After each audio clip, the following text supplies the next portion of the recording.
Hare Krishna. Thank you, Pawan Prabhuji. Hare Krishna, dear devotees. Danvat Pranam. Jai Shila Prabhupada.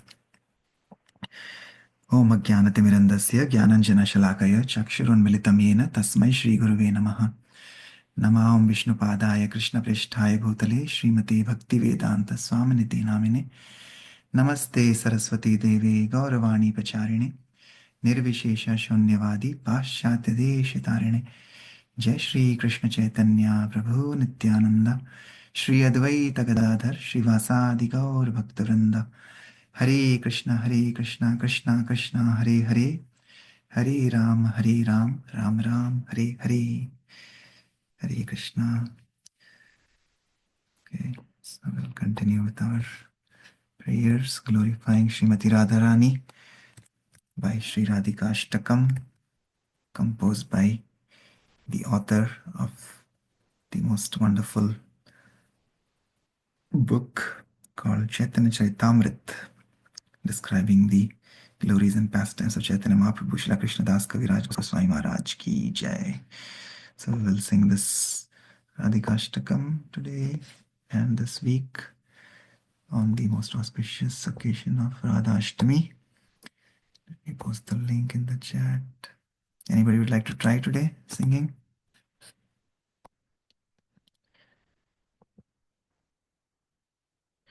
Okay, I will continue then.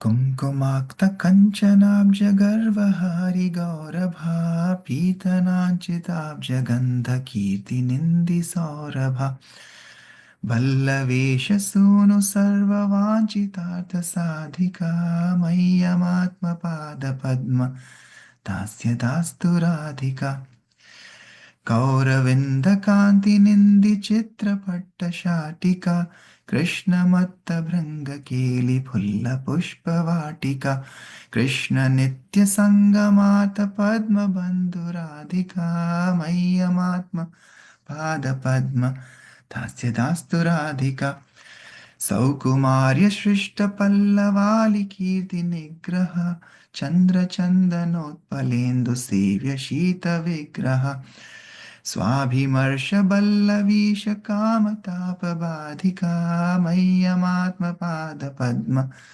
दास्य दास्तु Radhika विश्ववन्द्ययौवताभिवन्दितापि या रमा रूपनव्ययौवनादि सम्पदानयत्सम शीलहार्दलीलया च सायतोऽस्ति नाधिका मह्यमात्म पादपद्मदास्य दास्तु राधिका रासलास्य गीतनर्मसत्कलालिपण्डिता प्रेमरम्यरूपवेश सद्गुणालिमण्डिता विश्वनव्यगोपयोषित आलितोऽपि याधिका मह्यमात्मपादपद्म दास्य दास्तु राधिका नित्यनव्यरूपकेलि कृष्णभावसम्पदा कृष्णरागबन्धगोप यावतेषु कम्पदा कृष्णरूपवेशकेलिलग्नसत्समाधिका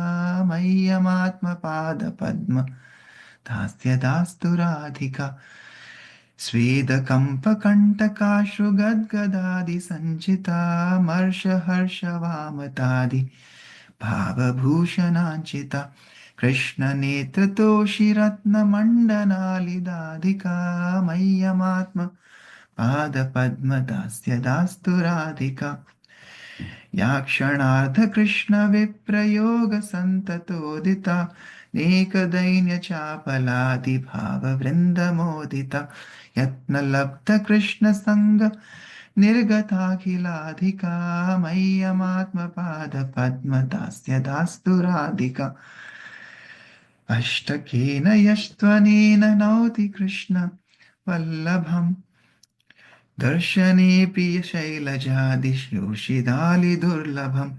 कृष्णसङ्गनन्दितात्मदास्य सीदुभाजनं तं करोति नन्दितालि सञ्चयाशु साजनं मह्यमात्मपादपद्मदास्य दास्तु Radhika मह्यमात्मपादपद्म Dasya dastu Radhika.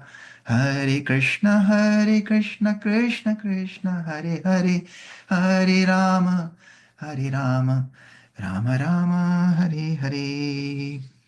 Shri राधिकाष्टकम की जय, श्रीला कृष्णदास कविराज गोस्वामी महाराज की जय, श्रीला प्रभुपाद की जय. Okay, we can read the translation. Anybody would like to take up that service today?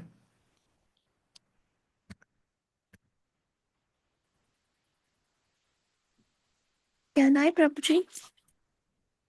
Absolutely. Yes, Mataji. Arati Mataji, go ahead. Hare Krishna. Her splendorous golden complexion steals the bright of a golden lotus flower anointed with a tinge of red kumkum vermilion. Her sweet fragrance mocks the fame of the aroma of a lotus flower sprinkled with saffron powder. She is fully qualified to fulfill all the desires of the son of the king of the cowherd men. May Sri Radhika bestow upon me the service of her own lotus feet. Her amazing and colorful silken garments make the splendor of red coral feel ashamed. She is a garden of blossoming flowers where the maiden bumblebee named Krishna performs amorous pastimes. She worships the sun god daily in order to attain the continual association of her beloved Krishna. May Sri Radhika bestow upon me the service of her own lotus feet. Her charming youthful delicacy negates the fame of the freshly sprouted leaves. Her refreshing form is worthy of being served by the cooling moon, sandalwood paste, lotus flowers, and camphor. When she touches the master of the gopis, she dispels the burning heat of his lusty desires. May Sri Radhika bestow upon me the service of her own lotus feet. Although the goddess of fortune, Lakshmi Devi is adored by other youthful goddesses who are themselves glorified throughout the universe, still she is nowhere near Sri Radhika in the matter of beauty, praiseworthy youthfulness, or other divine feminine opulences. There is no one in the material or spiritual world that is superior to Radhika in the expression of naturally loving pastimes. May Sri Radhika bestow upon me the service of her own lotus feet. She is very learned in many transcendental arts, such as performing in the ras dance, singing, and joking. She is decorated with many divine qualities, such as loving nature, exquisite beauty, and wonderful garments and ornaments. Even among the cowherd damsels of Braja, who are praised by the entire universe, she is the best in every way. May Sri Radhika bestow upon me the service of her own lotus feet. She possesses the opulences of eternal youthful beauty, eternal pastime, and eternal love for Krishna. Her ecstatic feelings of love for Krishna cause the gopis, who are also in love with Krishna, to tremble. She is always attached to meditating on Sri Krishna's beautiful form, ornaments, garments, and pastimes. May Sri Radhika bestow upon me the service of her own lotus feet. She is graced with 8 ecstatic symptoms, sattvika bhav, such as trembling, perspiring, standing upon bodily hair, tears, faltering of the voice, and so forth. She is adorned with different ecstatic emotional ornaments such as impatience, joy, contrariness, and so forth. She is decorated with beautiful jewels that give total delight to the eyes of Krishna. May Sri Radhika bestow upon me the service of her own lotus feet. If she is apart from Krishna for even half a moment, she becomes stricken with wretched suffering, restlessness, and a multitude of other ecstatic symptoms of separation. When she regains the association of Krishna after some effort, then all of her anguish immediately vanishes. May Sri Radhika bestow upon me the service of her own lotus feet. It is very difficult for Parvati and other exalted goddesses to attain even a glimpse of Srimati Radharani, who is dear to Lord Krishna. But if someone glorifies her by reciting these 8 verses, then she, who is delighted by Krishna's continuous association, will grant the sweet nectar of her personal service to that person, who thereby enters the assembly of her similarly delighted girlfriends. Hare Krishna. Hare Krishna. Thank you, Atimata ji. Wonderful. Yes, like we said, Radharani is eager to give us that service if we serve nicely our Guru Parampara. Right? So that's what we are seeing. So let's continue. Srila Prabhupada Leela So we are transitioning into chapter 35 yesterday.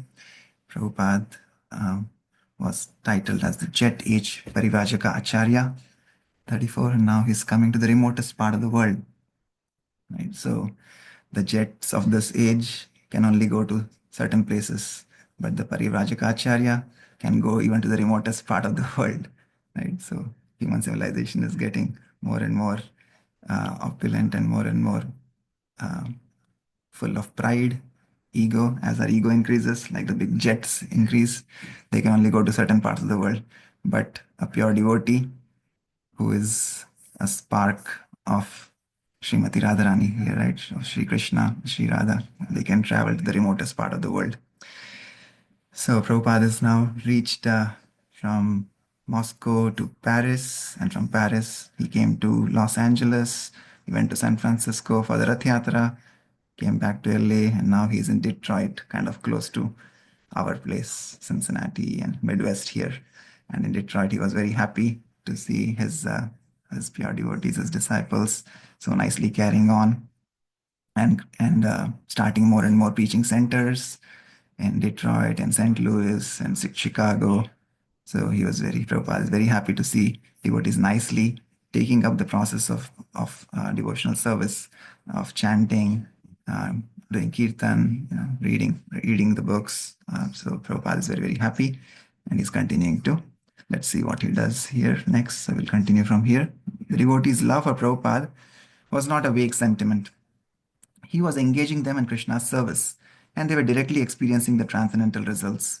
Only a devotee, however, could understand Srila Prabhupada's personality or the depth of his disciples' attraction for him, or the debt they owed him. No wonder onlookers at the Detroit airport had not understood the apparently delirious devotees in their blissful reception of Srila Prabhupada. Okay.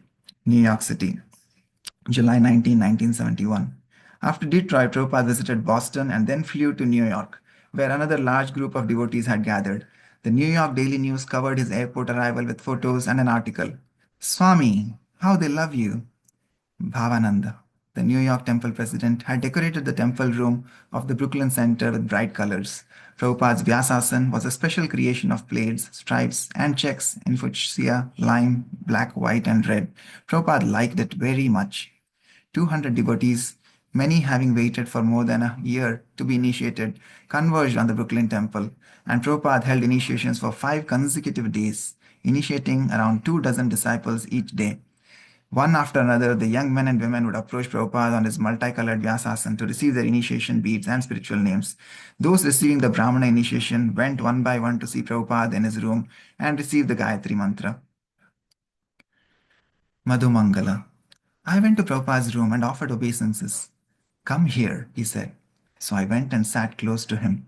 He began teaching me the Gayatri Mantra, and I was looking up at him. The sun was right behind his head. He looked like a mountain, like the Himalayas, and I was like a mole, a stone. He was very big, and I seemed very insignificant. Riktananda. Prabhupada turned to face me, and his eyes seemed like limitless pools of an entrancing liquid.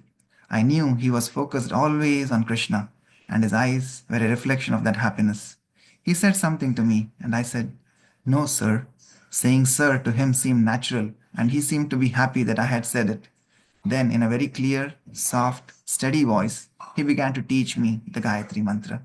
Then he took the sacred thread and put it around my neck and across my shoulder very gracefully and with such precision in his movements. Now, he said, you are a Brahmana. Devi Shakti. Prabhupada had the Gayatri Mantra written on a small piece of paper, and as he was teaching it to me, he had his eyes closed. I would repeat it word for word after him. When he got to the third line, however, instead of saying Guru Devaya, he said the word from the fifth line. I didn't know whether to follow what he had said or just say what was on the paper. So I said what was on the paper, and then Prabhupada immediately realized what he had done and changed it. But I suddenly realized that the perfect chanting of mantras was not so significant. Prabhupada was fully absorbed in thinking of Krishna, and although there may have been some apparent flaw in his pronunciation, he was perfect regardless. I saw that the real perfection of devotional service was to follow Srila Prabhupada. After I received my Gayatri Mantra, I asked Prabhupada if I could ask him some questions, and he said yes. Srila Prabhupada, I said, I haven't been able to serve you in rapt attention. What can I do to serve you? I was praying he would give me a special service to do for him personally.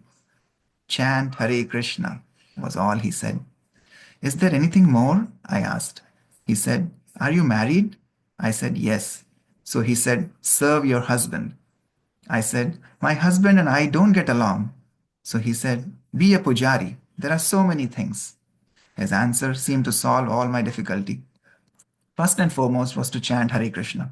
And in addition to that, there are so many other services. If you don't do one of them, then go on to the next one. There are so many things. When he said those words, it relieved all my anxiety. In New York, Prabhupada lectured gravely and authoritatively from Srimad Bhagavatam, stressing surrender to Krishna through surrendering to the Krishna consciousness movement. Unlike any other Bhagavatam lecturer, Prabhupada was able to offer a movement, a society, and a way of life that were fully Krishna conscious, and that gave any interested person practical entrance into the devotional service of the Lord. Someone asked how a person who had been very sinful could be relieved of his karma, and Prabhupada replied simply, Come and live with us. That's all. Is it very difficult? Our students, they are living with us. You simply come and live with us, and you are free from all karma. Is it difficult? Then do that. We shall give you food, we shall give you shelter, we shall give you nice philosophy. If you want to marry, we shall give you a good wife. What do you want more? So come and live with us. That's all. Prabhupada stressed the same point in his lectures. If a person seeking spiritual fulfillment lived and served with the ISKCON devotees, even material fulfillment would come. These Krishna conscious boys in 60 centers, they are living in the best houses. They are eating the best food. They are eating the best food. They are in the best consciousness. They have got the best hope. Everything best. Their feature of body is best. What material happiness do you want more than this? They have got good wife, children, happiness, home, everything full. So material happiness is nothing to a Krishna conscious person. Material happiness will roll at his feet, saying, Please take me, please take me. There is no need of asking for it. Simply be steady and ask Krishna, Please engage me in your service. Then your satisfaction will automatically come. Don't bother for material happiness. Nanda Kishore asked, What happens to a person out on the street if we just give him one simply wonderful or some prasadam? A sweet made from powdered milk, butter, and sugar and offered to Lord Krishna. Okay, that's simply wonderful. Prabhupada. Then it is wonderful, simply wonderful. The devotees laughed. He has not tasted such wonderful sweet in his life. Therefore, you give him wonderful. And because he is eating that wonderful sweet, one day he will come to your temple and become wonderful. Therefore, it is simply wonderful. So go on distributing this simply wonderful. Your philosophy is simply wonderful. Your prasadam is simply wonderful. You are simply wonderful. And your Krishna is simply wonderful. The whole process is simply wonderful. Krishna acts wonderfully and it is acting wonderfully. Who can deny it? Kirtananda Maharaj. Prabhupada is simply wonderful. While Prabhupada continued in New York, poised to leave for London in a few days, his secretary mentioned that many US centers were still vying for his presence. Prabhupada casually remarked that if any center could arrange a good lecture program and pay his travel expenses plus $1,000, then he would go there before leaving for London. Hearing this, the devotees in Gainesville, Florida, determined to meet Prabhupada's transcendental challenge.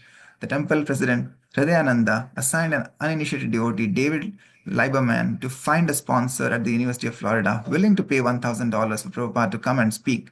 David visited every student organization on campus until he found a donor. Prabhupada agreed to come, even though his secretary informed him that the flight would lay over 2 hours in Atlanta and then continue to Jacksonville, a 1.5-hour car ride from Gainesville. Atlanta, July 29, 1971. The 10 residents of the recently opened Atlanta temple arranged to receive Prabhupada during his layover at the Atlanta airport. They prepared a large feast and decorated the Eastern Airlines VIP lounge with fruits, flowers, and garlands. Bill Ogle. Although Srila Prabhupada was not big physically, he immediately captured the consciousness of the entire Atlanta airport when he entered. Everyone was watching as he walked, with his head held high, his cane moving gracefully with every step. The airport is one of the busiest in the country, but everyone who saw Prabhupada looked at him in amazement. Airport officials voluntarily began clearing a path for Prabhupada to walk.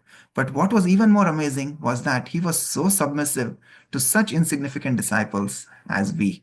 Prabhupada entered the VIP lounge with his disciples and about 20 Indian guests. Confronting the portable Vyasasana atop a marble table, Prabhupada declined. The seat seemed unsteady, but the devotees assured him that it was sturdy. So Prabhupada climbed up, sat down, and began leading a kirtana. After speaking for about 15 minutes, Prabhupada concluded his lecture.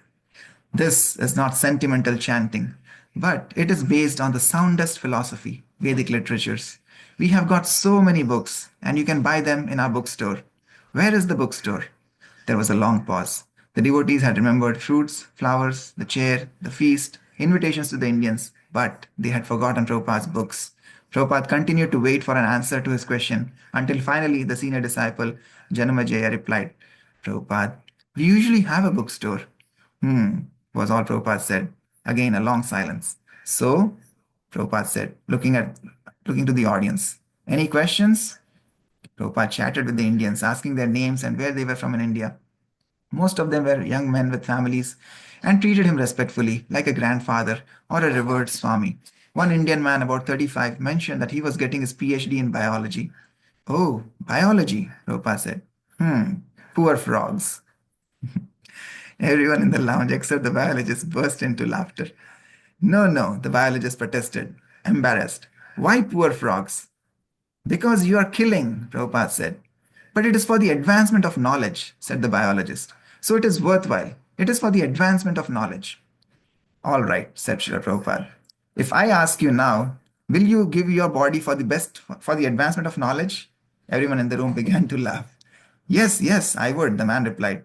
But the more he protested, repeating, yes, I would, the more ridiculous he seemed, and the harder everyone laughed. How many species of life are there? Prabhupada asked. 50 million, the biologist replied. Oh, said Prabhupada. You have seen them all? No. How many have you seen? Perhaps 5,000. And you are wrong, Prabhupada said. There are 8.4 million species of life. We have scientific knowledge from the Vedas. Bill Ogle. After Prabhupada took prasad, we performed a play for him. The play was The Brahmana and the Cobbler. I played Vishnu. It was terrible. I had to be Vishnu and my wife had to be Lakshmi. I was lying down as Lord Vishnu and my wife was massaging my feet. Prabhupada kept looking at me and I thought he must be thinking, who is this rascal playing Vishnu? My feeling was, this is not very good. I shouldn't be doing this. I was very embarrassed to be in front of Prabhupada like that. Jayasena was Narada Muni, and he offered obeisances about 100 times throughout the play. Because Prabhupada was there, Jayasena was constantly offering obeisances to everyone and anything. So although he was playing Narada Muni, he offered obeisances to the cobbler. But some of the Indians spoke up. They were a little taken aback that Narada Muni, such a great saint, was offering obeisances to a cobbler, who is ordinarily a very low-class person. So at this point, Prabhupada interrupted and began to explain.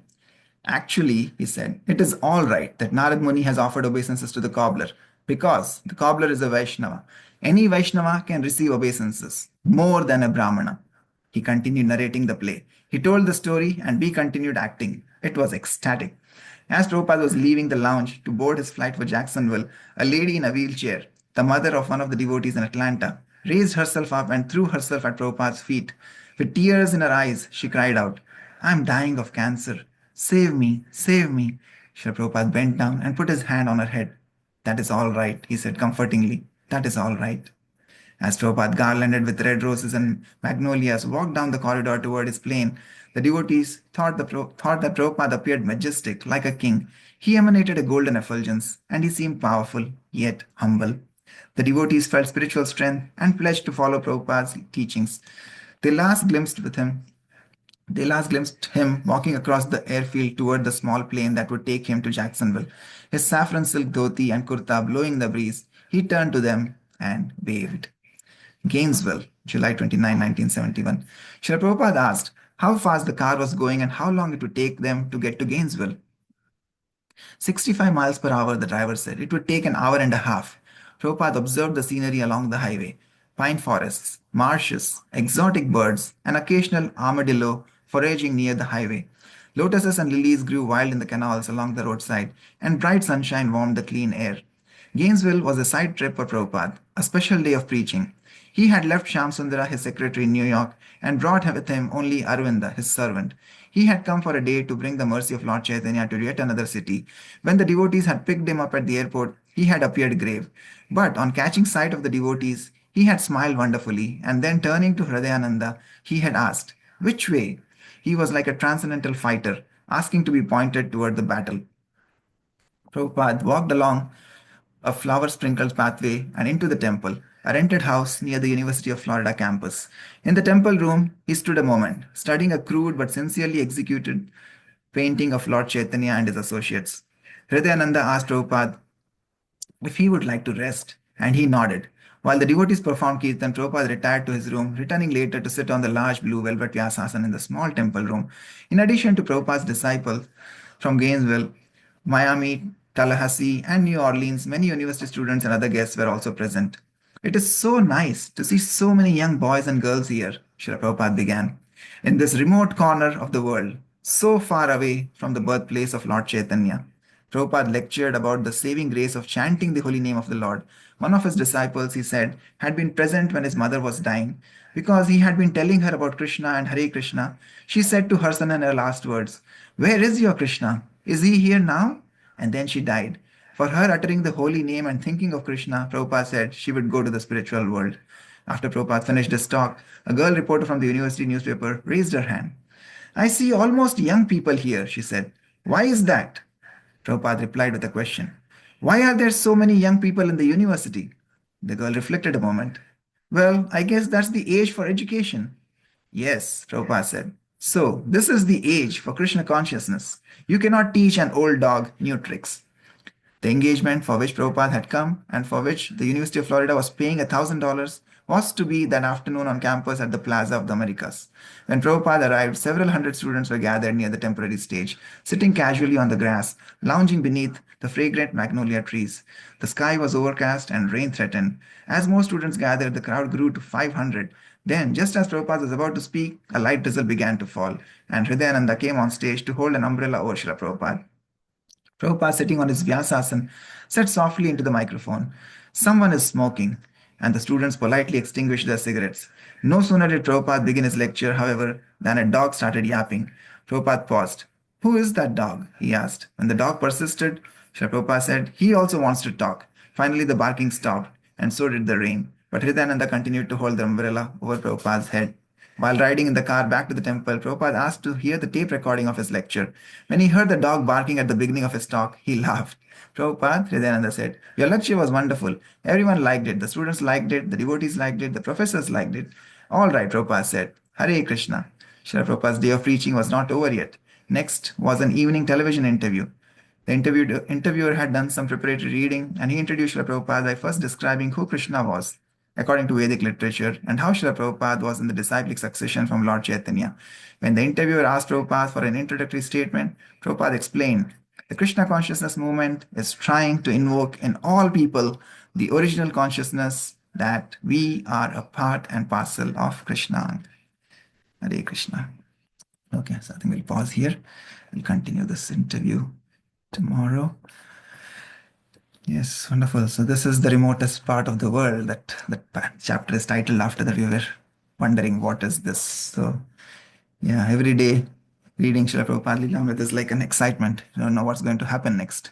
So as we read new revelations, but it is so wonderful to see Srila Prabhupada traveling where nobody else had taken the effort to travel in the past.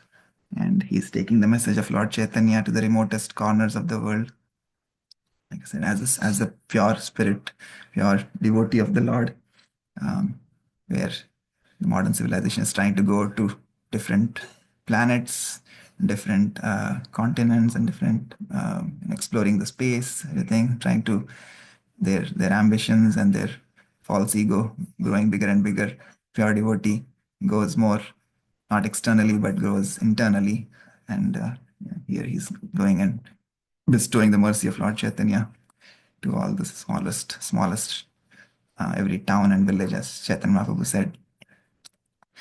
So, yeah, and simply wonderful. Everything that Prabhupada does is simply wonderful.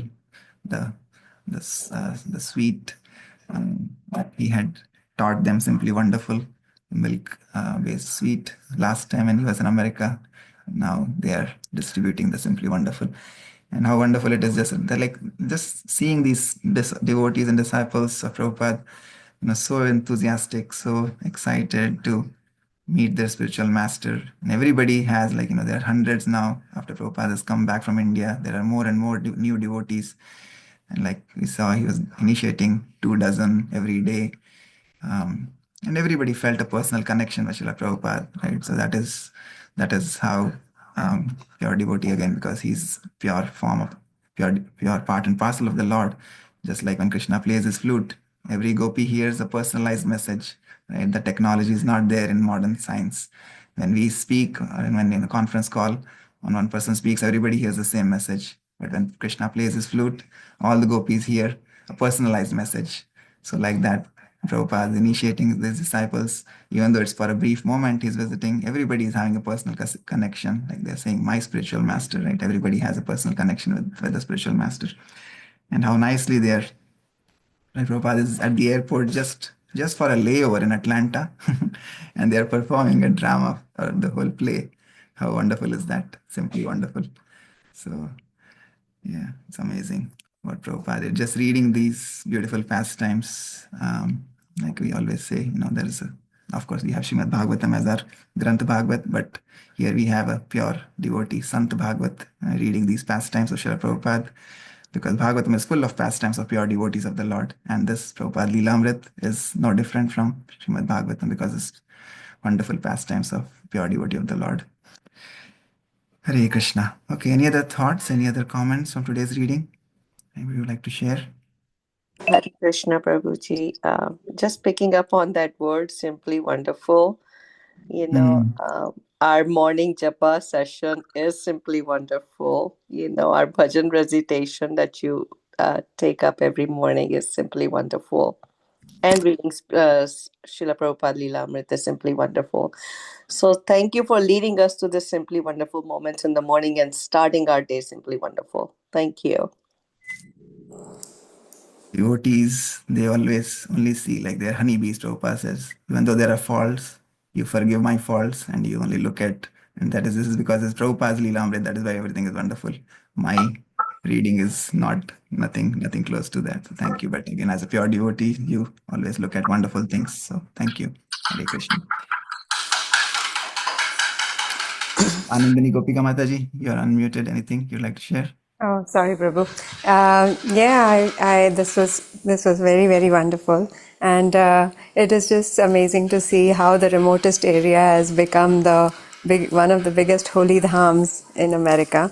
We all go to Alachua. There, the most beautiful darshan we get of Radha Shyam Sundar. So how just one day of Srila Prabhupada's presence has transformed that remotest area into the most wonderful area.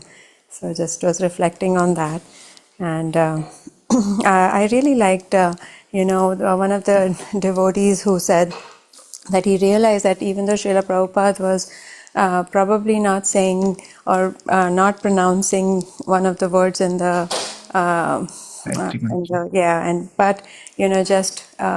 he reflected and he realized that the perfection of devotional service is to follow Srila Prabhupada, and that is the summum bonum of everything. That perfection of our devotional service is also to follow Srila Prabhupada and his pure devotees, and that is what I took from today's reading. Thank you, Prabhu.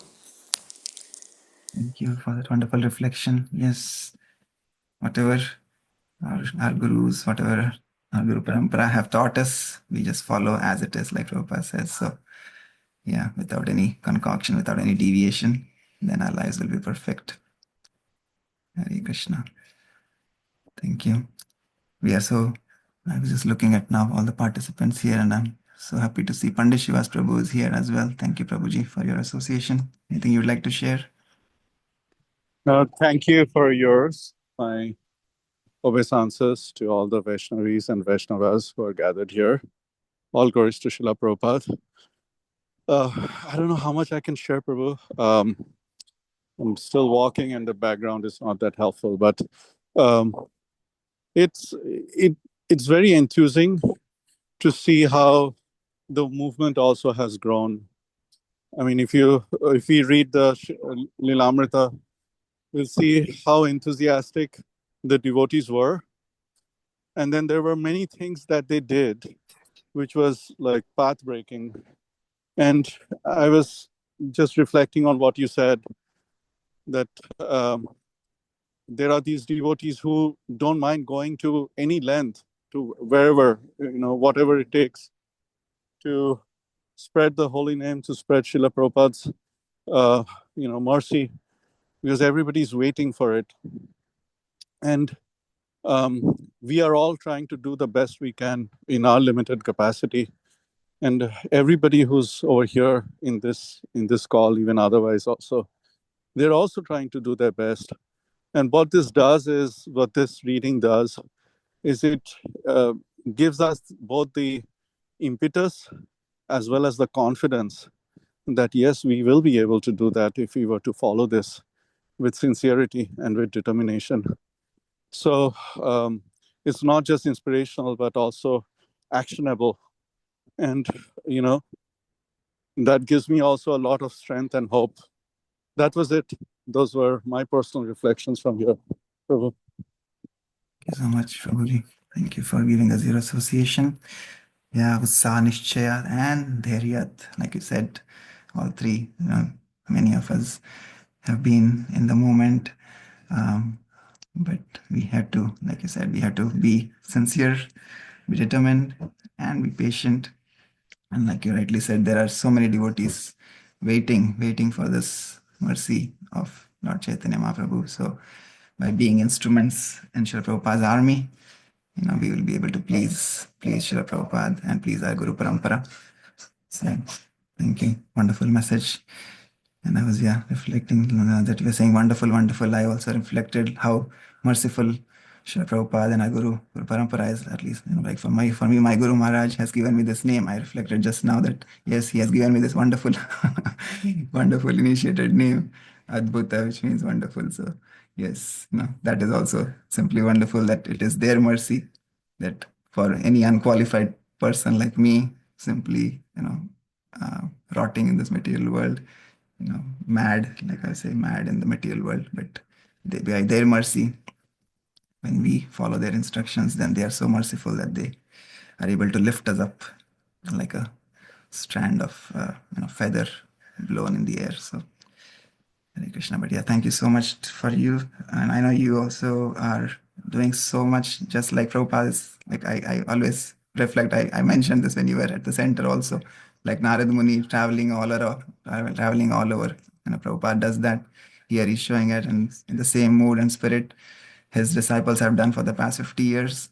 And now they are handing the baton to the next generation. And thank you for your wonderful services, going all the way from Cincinnati to Indianapolis to Louisville every other week, and traveling and preaching and connecting so many sincere souls to the movement. Thank you for your wonderful services, Pandit Shivas Prabhu. Hare Krishna. Hare Krishna. All right, dear devotees, so we'll end here with Vaishnava prayers.